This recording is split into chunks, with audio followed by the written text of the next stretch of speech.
Alright folks, today we're going to talk about how to check the valve shim clearance on a 2JZ. This will be for a 2JZ GE, GTE, I think the 1Js as well. They all use these same type of buckets with shims on top.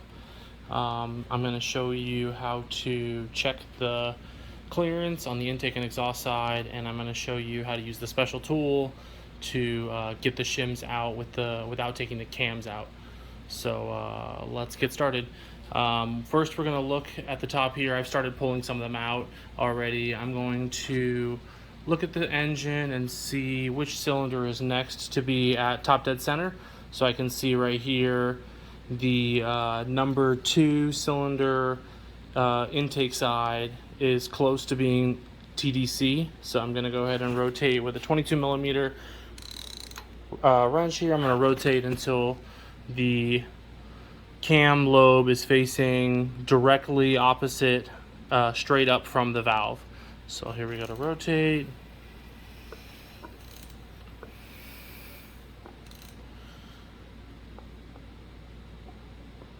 It's a little bit of a slight angle with the way you want it, so that looks right to me. Next thing I'm going to do is I'm going to grab one of the tools that we'll need. Here's all the tools that we're going to need today. We have a pick set. I use that to break the shim free. Sometimes it gets a little stuck in there. You got to jiggle it around with a pick on the edge to lift it out. This is a special tool specifically for this job. You can order it. It's double-sided. You can see the lengths are different on the sides here. And then this guy here.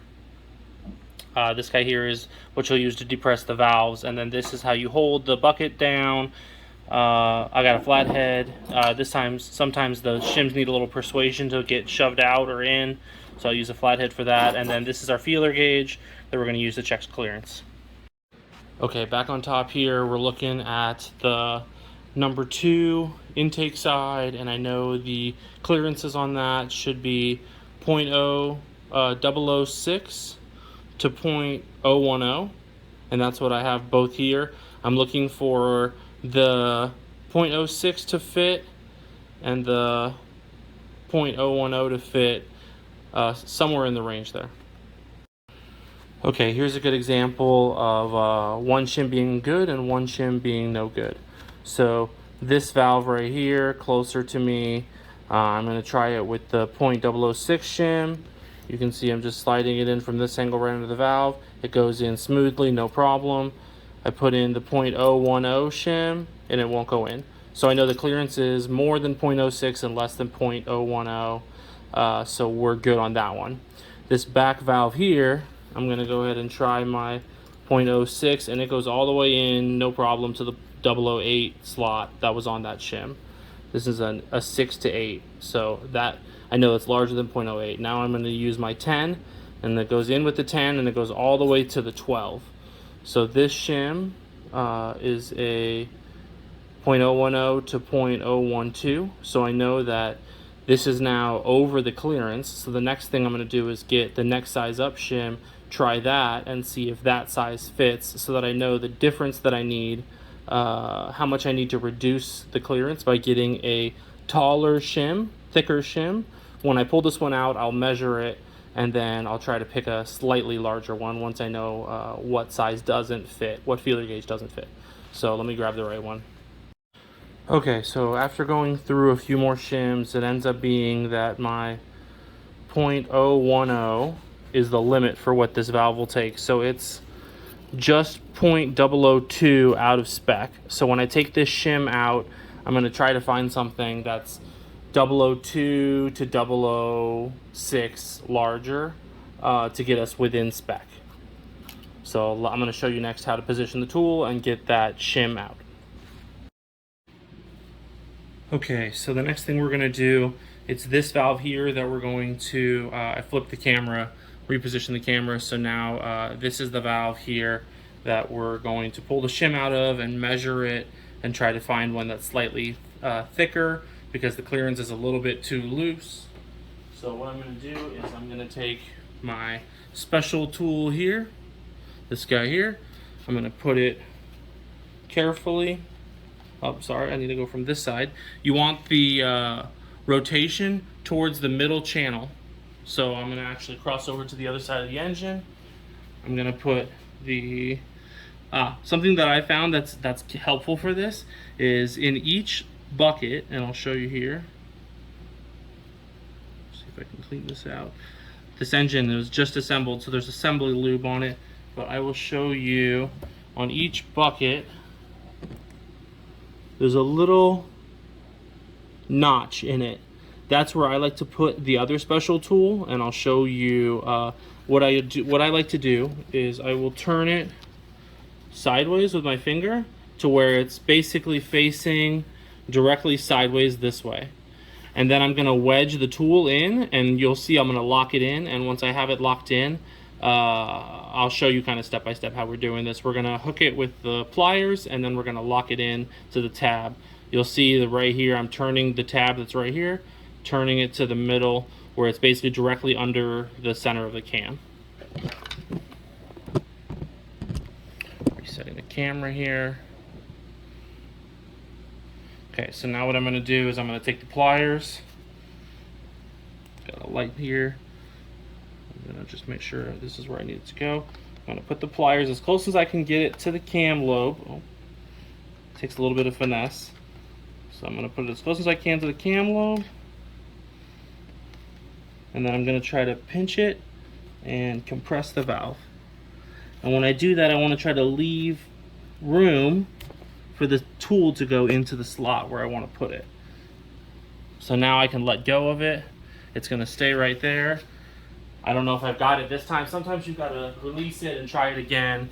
It's very finicky. It's a tight space. I'm going to try to wedge this tool right into where I have it hooked, right in the center here. Taking this and I'm putting it right where that notch was that we decided that we're going to turn it into. And I'm just going to slip it right into the notch here. I'm going to kind of shimmy this into position, and now I can release the pliers, and you can see that the tool is locked in place and the valve is held open. So I will show you that. You can see a little closer.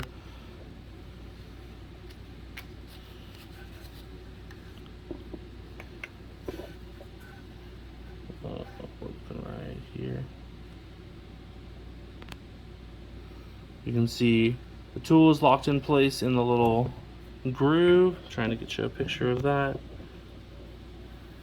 just as I can. Oh, of course, focus.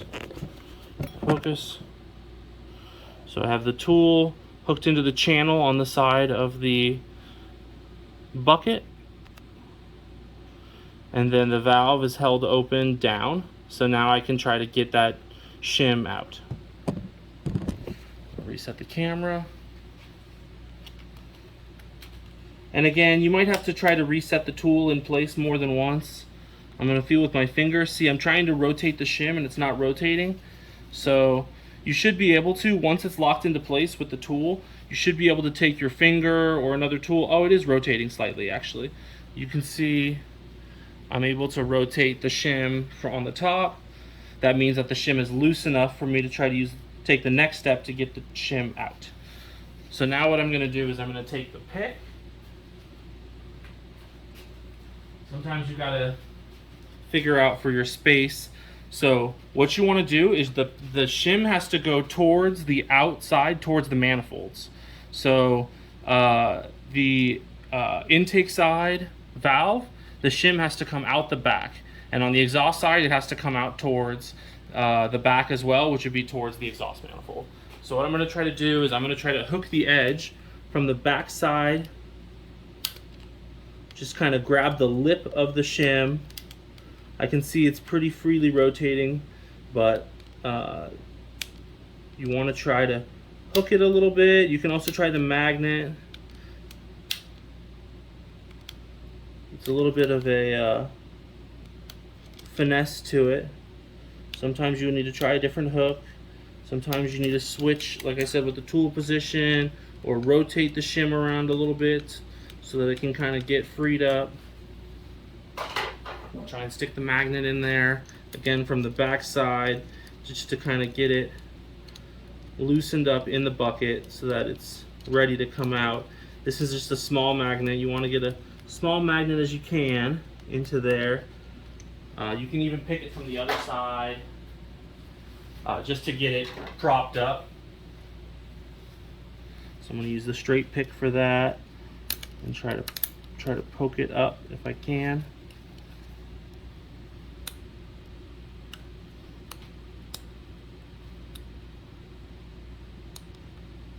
Just trying to grab the edge of the shim. It's not a perfect science. It takes a lot of patience, but just keep at it and you'll get it.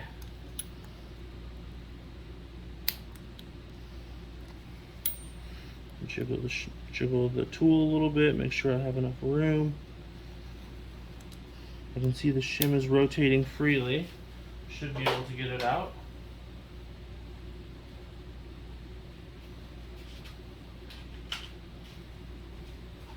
Try this hook. That's not the one. That's not the one.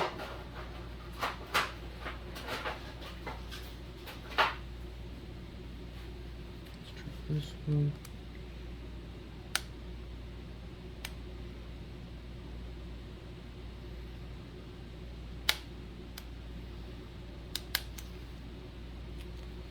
Sometimes the hooks will get a little damaged and you've got to reset them with the pliers.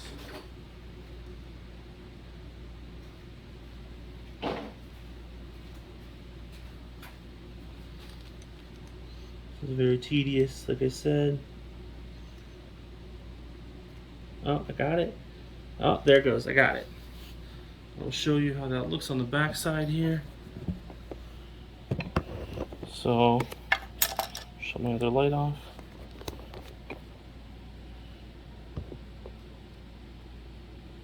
Let's see if I can get the flash on. If I can get it on there.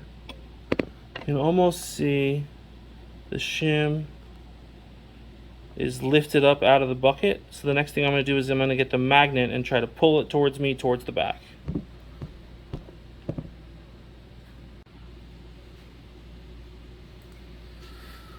Okay, I'm going to get the magnet and I'm going to try to pull it towards the back.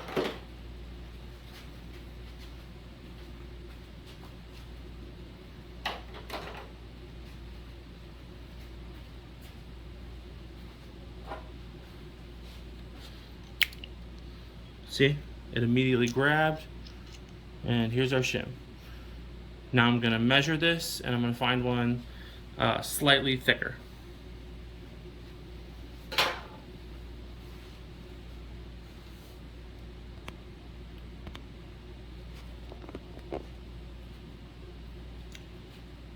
Okay, next thing we're going to do, I have the right shim, which is right here. I'm going to go ahead and put some oil on it. I had some already. I poured some into the cover here, so I'm going to go ahead and slip it in from the back the same way it came out with my finger. Just tuck it right into the spot. I'm going to go ahead and use my poker here just to make sure she goes where she needs to go. There it goes. It's right back in place.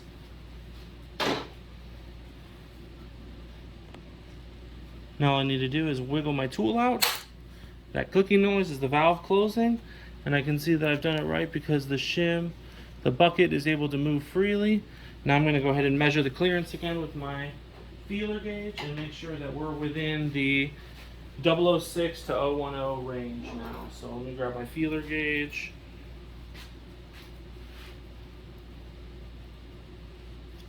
So I have my 006. That one fits, so that's good. We're going to go ahead and check the 008 and 10. See, that fits, and the 10 just barely fits now. And if I do the 12, if I try the 12, this one is the 12 to 14, the 12 does not fit. So now that cylinder, that valve is within range. You can see the 12, I'm trying it. Sorry for the focus. I'm trying it, it's not working. But when I go to the 10, I can see the 10 goes in smoothly. So that one is done. Now all you got to do is just keep making your way through all of the valves one by one and check them. And you can go to the junkyard and get shims from obviously any other 2JZ GE. There's a couple older Camrys and Corollas that use a similar style. Some of them use a shimless bucket, so I wouldn't recommend using those unless you're ready to fully convert to all shimless buckets. Here's something I wanted to point out. We're looking at cylinder, looks like cylinder 4 on the intake side. That valve is fully closed. It also appears that the way the cams orient, that cylinder 5, the exhaust side, is also aligned to check. So I'm going to go ahead and check both sides while I'm here. Typically some of those cylinders may align, and you can check 2 cylinders without having to rotate the crank more. So for the intake side, again, I'm going to check my let's just check my 10 on both of these. My 10 doesn't fit, so that's a good sign on the upper end that they're not too thin. I'm going to go ahead and check the next size down. I'm going to go ahead and check the lower limit, which is my 6, and if both of them fit with my 6, then we're done with this one. That one fits the 6. This one's a little too tight. This back one does not want to fit the 6. Let me try my 5, and then we'll see if maybe we need a slightly thinner one. So here's my 5. The 5 fits. So we're just barely too tight on that cylinder. I'm going to go ahead and rotate it around a little bit. Try the 6 again and just see if maybe it's just got some gunk on it. I can see it's got quite a bit of assembly lube on it, but I'm going to assume that that just doesn't fit. I'm going to go ahead and note that I need to take that back one. It's set at 5 thousandths, so that one is a little bit too tight, so I need to get a slightly thinner shim by maybe 2 to 3 thousandths and get that one in spec. Now I'm going to check the exhaust side, which is cylinder number 5, and that's going to be between 10 and 14 thousandths. So I'm going to check my 10 first. Oh, I can already tell these are too tight. Both of them are too tight, so I'm going to need a thinner shim on both of these. Let's see how tight they really are. I have my smallest one, which is a 4 thousandths. And my 4 doesn't fit on either of them, so those are way too tight. So we're going to go ahead and pull those shims and see what the clearance on those is. And if we have to, we might have to order some if I don't have them with a large enough step down in my spares. Okay, just like we did before, this is the number 5 on the exhaust side. We're going to go ahead and just pull the shims on both of these and measure them. They're obviously way too tight. My 4 thousandths didn't fit in there, and it's supposed to be between 10 and 14 thousandths clearance, so we know they need to move by at least probably 10 to 14 thousandths to be within spec. They're completely out by the full amount. So when I try to reach in here, this is how I can tell these are way too tight. The back one here, I can't even spin the bucket with my finger. That valve is probably slightly hung open a little bit. That's a bad thing. I'm gonna go ahead and do this back one first. Same as we did before. I'm gonna go ahead and try, if I can, to get the bucket. Oh, I got the bucket to rotate with the pick tool. I'm gonna go ahead and put it on the side. I'm rotating it so that the notch is right in the middle. Now it is. I'm gonna go ahead and put the pliers on it as close as I can to the center lobe, and now I'm going to slightly depress the valve while I take the special tool with the longer end of the hook, and I'm going to slip that right next to my pliers, right into the hook, right into that groove that we left open. Now I'm going to slowly release the pliers, and the tension is being held by the pick. Now I'm going to check to make sure my shim is still loose. It's a little tight still, so I'm going to jiggle the tool while I try my pick from the back side. See if I can get the shim to rotate freely. I'm gonna go ahead, like I said, sometimes you've got to try this a couple different times to get the shim free so that it'll rotate. This one, the valve was pretty tight, so I wouldn't be surprised if the shim fights me a little bit more.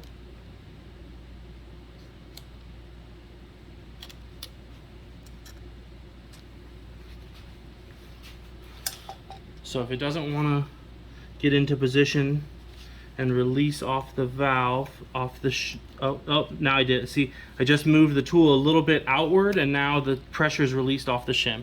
Now I can spin the shim with my finger. So now I'm going to try again with the pick. It's just it's a game of millimeters here. I'm going to go ahead and try from the back side with my pick to grab the shim from the edge and pull it up. Try to rotate a little bit more. Try again with the pick.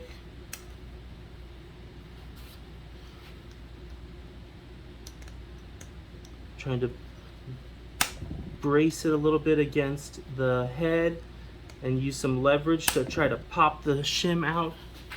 Try it from the front side too. You can see that the shim is spinning freely. It shouldn't be held in. Shouldn't be locked into anything.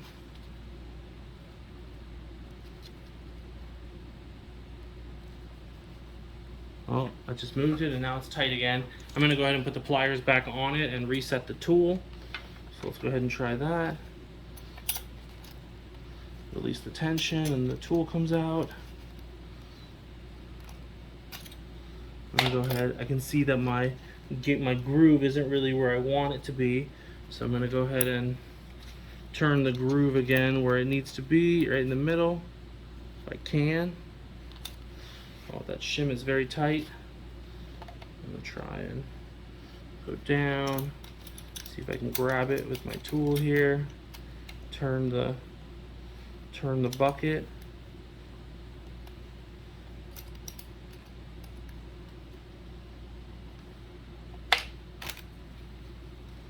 Okay, I did get the bucket turned a little bit, so that's good.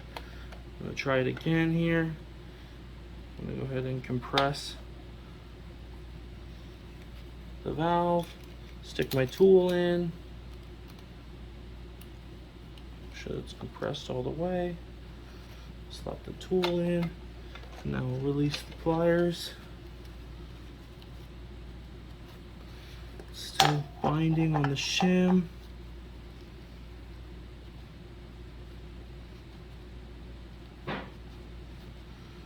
See the shim still binding. I'm going to go ahead and just reset. Okay, after quite a bit of frustration, I got that valve lifted up in there. You can see this is a pretty good picture of what you need to do. You can see the shim is lifted up out of the bucket. The bucket is being held down by the special tool. I have the groove right in the middle of the cam, and then I'm trying to hook it and push it towards the back with my magnet. Well, sometimes this happens where you'll try to push it out and it'll smack the special tool out of the way. I'll go ahead and just remove that. Usually at this point, if you go ahead and use the other special tool, the pliers, when you put it on and push the valve down, it'll actually push the shim out. So I'm going to go ahead and try that. So now I'm going to go ahead and try to depress the valve.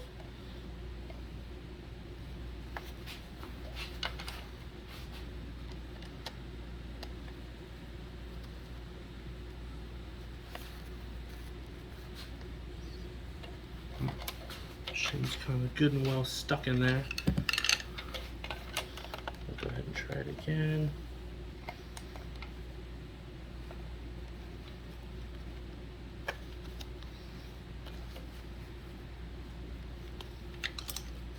Got the valve held down. Now I'm going to go ahead and try to push the shim out of the way. Trying to shove the shim out the back of the hole, similar to if we had it still depressed in there. There it goes. Now it basically spit the shim out when I tried to use the tool. Oh, it's almost out. Thought it was all the way out, but it is not. Let's see if I can grab it on the back side here. It's almost out. That should be good to just pull this out, and here's our shim. I can let the valve close. It just came straight out the back. And now I can measure this and see if we have a thinner shim for this. Okay, well it ended up being that shim was 2.80, and I don't have any shims that are smaller than 2.7, like 3. So now I need to try to either order a shim that's the right size, or I need to try to get lucky at the junkyard and try to find the right size one in another head. Now I'm going to go ahead, that was this valve here. Now I'm going to go ahead and remove the shim on this valve. This one's a little bit looser, but we'll see the thickness on it and if I have a right shim for it or not. I'm going to go ahead and position the tool and then we'll come back. Alright, here we go again. I've got the special tool in place, holding the bucket down. I can see, I know it's a little hard to see, but I can spin the shim in the bucket with my finger. Do that from the back side, so that means that the shim is loose enough to come out. Now I'm going to go ahead and go at it with the pick again until I can get the edge of the shim lifted up out of the bucket. Looks like I got a little lucky this time. I was able to hook it with the pick and pop it up. You can see it's not in there, it's on the back side here. I grab it, it comes right out. I'm going to go ahead and measure it and see if I have a thinner one that's not too tight for that cylinder, and if I don't, then we'll be ordering one.